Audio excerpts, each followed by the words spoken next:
Colorado towns are passing legislation that limits turf for new homes. So what does this mean for you if you're looking at new construction? Hey everybody, it's Alyson with Live South Denver, your real estate strategist and realtor for the South Denver area. Colorado is a dry state. I hope you all know that by now. With only snowpack and our very small amounts of annual precipitation to meet our water needs, legislators are doubling down on our outdoor water usage. Aurora has established probably the most restrictive plan around turf for new construction homes as well as commercial buildings. Their ordinance prohibits turf in most common areas, medians, curbside landscapes, and front yards. Yep. Just front yards. And to top it off, backyard turf is restricted to 45% of the area or 500 square feet, whichever is less. Now, 500 square feet of turf. If you have a 50-foot wide backyard, that means you can go 10 feet deep.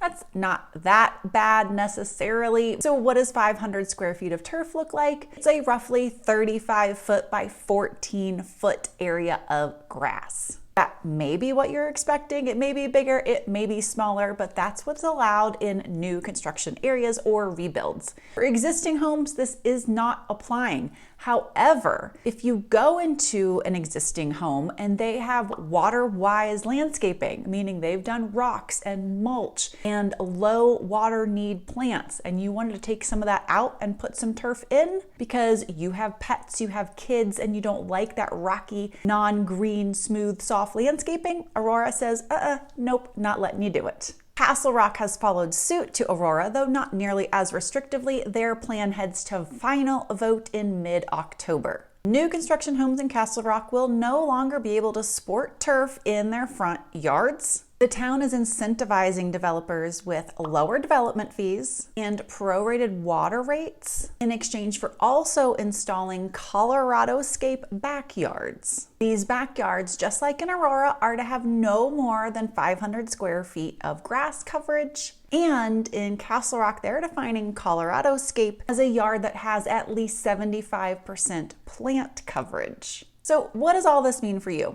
I'll tell you from my experience in closing homes in this year where the builders were already starting to apply some of these water saving measures and trying to get incentives from the town. Most likely you're gonna see yards with a lot of rock and a few plants.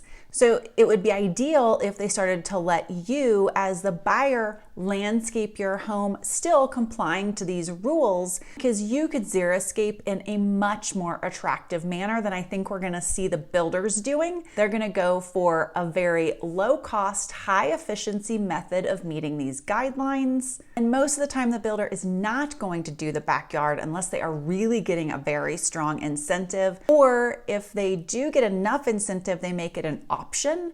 Then the backyards, again, are still very simple and basic, but it doesn't make it that easy to come in and edit it yourself and put in a few plants or a tree or two that you would like. Because once the builder gets in there and puts the system in and then covers it up, it's actually a lot of money and work for another landscaper to come in and uncover it and tweak it. In my opinion, this is less than ideal. I wish they would just do away with landscaping and then say, here are the rules, here's how to comply with them. Now, all of this is, of course, to conserve water. There is a bill going through the state right now saying, hey, homeowners, if you will take out some of the turf from your yard, we'll pay you $1 per square foot of healthy turf you remove and that you replace with water-wise plants.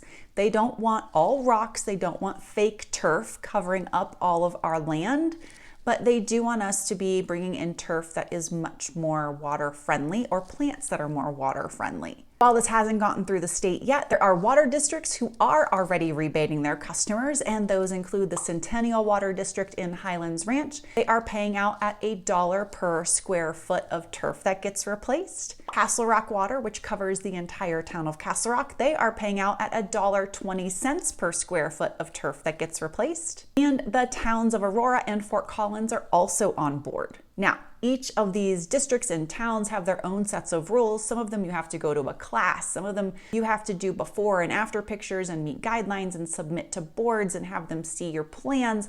There could be a lot of hoops to jump through, or maybe not so many. I think my favorite thing that comes out of all this is if you're buying a new build home or refreshing the yard on an existing home, check out the link in the description box below, which also I have all the rebate programs linked in the description box too. But the Garden in a Box link is a fantastic program. These are really affordable boxes of plants that are designed to be plant by number. So in some of the instances, you can kind of send them the dimensions of the space that you want to fill with plants. And they have a couple different scenarios. So let's say yours is one big long rectangle. They'll send you the plant by number situation for that shape. If it's a little bit more square, they'll give you the plant by number for that shape. So it's not even a one size fits all. They have a couple different scenarios for a few different size shapes of yards you might be having. They have several different boxes. It's not even just one box. I went and checked it out. There were 3 different boxes. The most expensive one was just over $300 and covered a very large section of yard. And these bloom for 3 seasons of the year, take up very little water, and are so pretty. Many of these plants are already in my yard. I would love to have more of them. Again, Garden in a Box, a great way to fill a blank slate or refresh a yard that needs a little oomph. Go check it out in the description box below. Hey, I get a lot of questions about water. If you want to talk about any of the finer details of moving to Colorado,